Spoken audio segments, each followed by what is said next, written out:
একবার ভাবুন কেমন হবে যদি না আপনাকে ৩০ দিন সময় দেওয়া হলো $৩০ মিলিয়ন খরচ করার জন্য এবং যদি করতে পারেন তবে $৩০০ মিলিয়ন দেওয়া হবে। শুনতে খুব সহজ মনে হচ্ছে, কিন্তু এর বিশেষ কিছু শর্ত রয়েছে। মুভিটা খুবই সুন্দর এবং গল্পটি আরও সুন্দর। তো চলুন গল্পটা শুরু যাক। আজকের মুভি ব্রুস্টারস মিলিয়ন্স। গল্প শুরু হয় মন্টি ব্রুস্টার নামের একজন বেসবল পিচারকে দিয়ে, যিনি হ্যাকেনস্যাক বুলস নামের একটি মাইনর লিগের হয়ে খেলেন। দলটি খুব একটা জনপ্রিয় নয় এবং ভালো খেলেও না।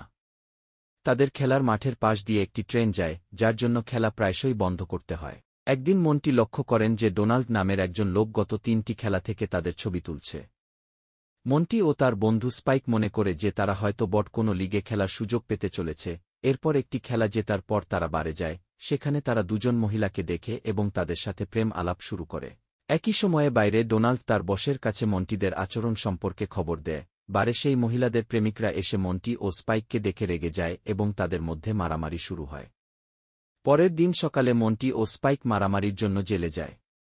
তাদের কোচ চার্লি এসে জানায় যে দলের প্রশাসন তাদের জামিনের খরচ দিতে রাজি নয়, কারণ তারা নতুন অল্পবয়সী খেলোয়াড় নিযোগ করে দলকে নতুন করে সাজাতে চায়। চার্লি মন্টিদের বলে যে তারা ১৫ বছর ধরে খেলার সুযোগ পেয়েছে এবং কৃতজ্ঞ থাকা উচিত।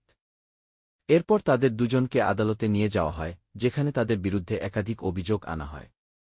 তাদের কাছে জামিনের টাকা না থাকায় আবার জেলে পাঠানোর সিদ্ধান্ত নেওয়া হয়। ঠিক সেই মুহূর্তে ডোনাল্ড সেখানে এসে তাদের জামিন ও জরিমানার খরচ বহন করার সিদ্ধান্ত নেয়। মন্টি এই চুক্তি মেনে নেয়।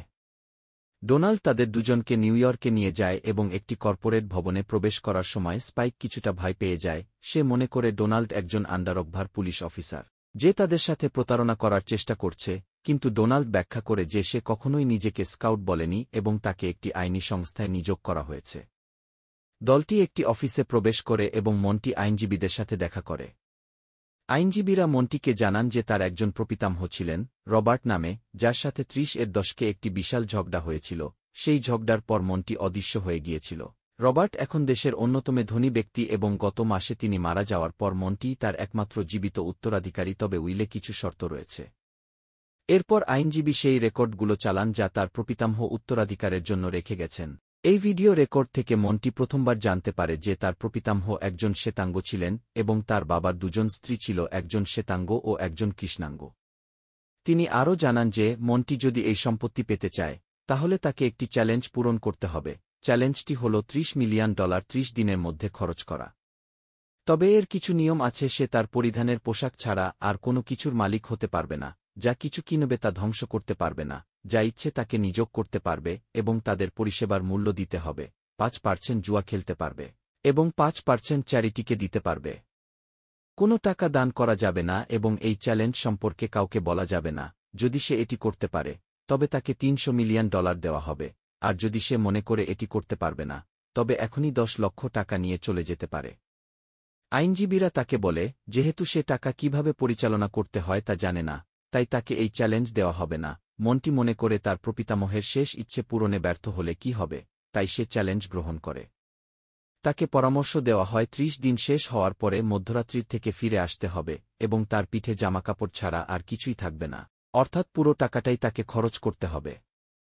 অ্যাঞ্জেলা নামের একটি মেয়েকে সবকিছুর হিসেব রাখার দায়িত্ব দেওয়া হয়, যাতে সে কোনো প্রতারণা করতে না পারে। এরপর মন্টিকে ব্যাংক থেকে $৩০ মিলিয়ন নগদ তুলে নেয়। ব্যাংকের ম্যানেজার তাকে বেশ কিছু পরিষেবার অফার করে, যাতে তারা এই টাকা থেকে সুদ আয় করতে পারে। কিন্তু মন্টি এমন একটি অ্যাকাউন্ট বেছে নেয় যার কোনো সুদ নেই। অ্যাঞ্জেলা এতে কিছুটা বিরক্ত হয়, কারণ সে সত্যটা জানে না। এরপর মন্টি নিরাপত্তারক্ষীকে জিজ্ঞেস করে সে মাসে কত টাকা আয় করে এবং তাকে বেশি মাইনে দেবে। বিনিময়ে তাকে তার দেহরক্ষী হতে হবে। সে টাকা দিয়ে পুরো সিকিউরিটি গার্ডের একটা মিছিল লাগিয়ে দেয়। তার পেছনে এই সব কিছু দেখে তার বন্ধু স্পাইক বিরক্ত বোধ করে, কারণ সে এত টাকা খরচ করছে আর এটা তার কাছে ঠিক লাগে না। মন্টি তাকে বোঝায় যে তার একটি পরিকল্পনা আছে। এরপর মন্টি চার্লিকে ফোন করে এবং তাকে বলে যে সে তার দলটাকে ভাড়া করবে, এমনকি তাদেরকে ভালো বেতন দেবে, ভালো জামাকাপড় দেবে এবং যাতায়াতের জন্য ভালো একটা বাস দেবে। চার্লি তার কথা বিশ্বাস করে না এবং ফোন কেটে দেয়। মন্টি একজন ড্রাইভারকে ১ মাসের জন্য তার ব্যক্তিগত চালক হিসেবে ভাড়া করে, কিন্তু অ্যাঞ্জেলা তাকে পরামর্শ দেয় সে একটি লিমুজিন ভাড়া করতে পারে, তাই মন্টি ড্রাইভারকে লিমুজিন ভাড়া করতে বলে। ইতিমধ্যে মন্টির পেছনে প্রচুর লোক জমে গেছে, সে অনেক ভিড় বাড়িয়ে ফেলেছে। এমনকি মন্টি তাদের একটি ফ্যান্সি রেস্টুরেন্টে খাবার খেতে নিয়ে যায়। সে তাদের জন্য সবচেয়ে দামি খাবার অর্ডার করে, একটি মিউজিশিয়ান ব্যান্ডকে ভাড়া করে এবং সেই মিউজিশিয়ানদের এমন কিছু গান বাজাতে বলে যা তারা কখনো বাজায়নি। খাবার সময় মন্টি অ্যাঞ্জেলার সাথে প্রেমের ফ্লার্ট করতে থাকে। তখন অ্যাঞ্জেলা তাকে বলে তার একজন স্বামী আছে এবং সে তার কাজ ব্যস্ত থাকে বলেই তার সাথে সময় দিতে পারে না। এই সুযোগে মন্টি তাকে অফার করে যে সে তাকে সব রকম খরচের টাকা দিয়ে দেবে, তাই সে যেন তার হয়ে যায়। অ্যাঞ্জেলা তাকে বলে টাকা দিয়ে সবকিছু কিনতে পারবে না। একইভাবে সময় কাটতে থাকে এবং এক অদ্ভুত কোটিপতিকে রাস্তায় ঘুরে বেড়ানো দেখে এই খবর চারিদিকে ছড়িয়ে পড়ে। মন্টি যখন কোনো হোটেলে যায়, বাইরে রিপোর্টাররা তার জন্য অপেক্ষা করতে থাকে। এরপর সে যখন বাইরে আসে, সে মিডিয়াদেরকে জানায় সে অনেক লোককে নিয়োগ করতে চায় এবং তার নতুন কর্পোরেশনের জন্য স্পাইককে ভাইস প্রেসিডেন্ট রাখতে চায়। হোটেলের ভেতরে ম্যানেজার তাকে বলে উপরের দুটি তলা ইতিমধ্যে বুক হয়ে গেছে, কিন্তু মন্টি দ্রুত তার মন পরিবর্তন করে এবং 10 গুণ বেশি টাকা দেওয়ার প্রস্তাব দেয়। অবশেষে ম্যানেজার তার মন পরিবর্তন করে ফেলে, যার ফলে তার দলের প্রত্যেকটা মেম্বার সুন্দর সুন্দর ঘর দখল করে নেয়। মন্টি এবং তার বন্ধু সুন্দর জামাকাপড় ভাড়া নেয়। ওয়ারেন তার প্রাক্তন স্ত্রীকে কল করে, যিনি সাজগোজ করাতে দক্ষ মানুষ। এতে অ্যাঞ্জেলা খানিকটা রেগে যায়। একজন মানুষ মন্টির কাছে $3 মিলিয়ন চায়, যাতে সে উত্তর মেরু থেকে আফ্রিকায় একটি আইসবার্গ নিয়ে আসতে পারে এবং সেখানকার মানুষকে মিষ্টি পানি খাওয়াতে পারে। মন্টি এতেও রাজি হয়ে যায়। তার বন্ধু এবং অ্যাঞ্জেলা এর বিরোধিতা করে, কিন্তু সে এগুলো সবকিছু ইগনোর করে। এরপর 5% টাকা সে ঘোড়া এবং খেলাধুলায় বিনিয়োগ করার জন্য একজন মানুষকে দেয়। এরপর হেলিকপ্টার কেনে শুধুমাত্র তার টিমমেটদেরকে সঠিক জায়গায় পৌঁছানোর জন্য। এরপর প্রত্যেকে সেই হেলিকপ্টার থেকে নামে এবং তাদের নতুন পোশাক পরা দেখে মন্টি খুব আনন্দের সাথে স্বাগত জানা। দূর থেকে আইনজীবীরা এই সব কিছু দূরবীন দিয়ে দেখতে থাকে এবং তারা ভাবতে থাকে তারা কি সত্যিই তাকে অবমূল্যায়ন করেছিল। এরপর মন্টি নিজেও সেই টিমের সাথে খেলায় অংশগ্রহণ করে। এরপর সে একজন মহিলাকে হোটেলে নিয়ে যায় এবং তার সাথে ঘনিষ্ঠ হতে যাবে। তখনই তার কাছে অ্যাঞ্জেলার ফোন আসে এবং অ্যাঞ্জেলা বলে তাদের এখনই গুরুত্বপূর্ণ এবং জরুরি কিছু নিয়ে আলোচনা করতে হবে। মন্টির কাছে এই মহিলাটিকে বের করে দেওয়া ছাড়া আর কোনো উপায় থাকে না। এরপর অ্যাঞ্জেলা এবং মন্টির বন্ধু একজন আর্থিক উপদেষ্টাকে সাথে নিয়ে রুমে প্রবেশ করে এবং আশা করে যে মন্টিকে বিনিয়োগ করতে সাহায্য করবে, কিন্তু মন্টি তাকে কমিশনের পরিবর্তে বেতনের অফার করে এবং তার সমস্ত পরামর্শ উপেক্ষা করার পরিকল্পনা করে। এরপর মন্টি একটি দোকানে যায় এবং ইতিহাসের সবচেয়ে দামি ডাক টিকিটটি কিনে ফেলে। পরের দিন নিউজপেপারের আইনজীবীরা খবর পড়তেই হাসতে শুরু করে, কারণ ওয়ারেন একটি সম্পত্তি কিনেছে। এরপর মন্টির কাছ থেকে সে আইনজীবীর একটি পোস্টকার্ড পায়। তারা রেগে যায় যখন তারা জানতে পারে এটা পাঠানোর জন্য সে অনেক ব্যয়বহুল স্ট্যাম্প ব্যবহার করেছে।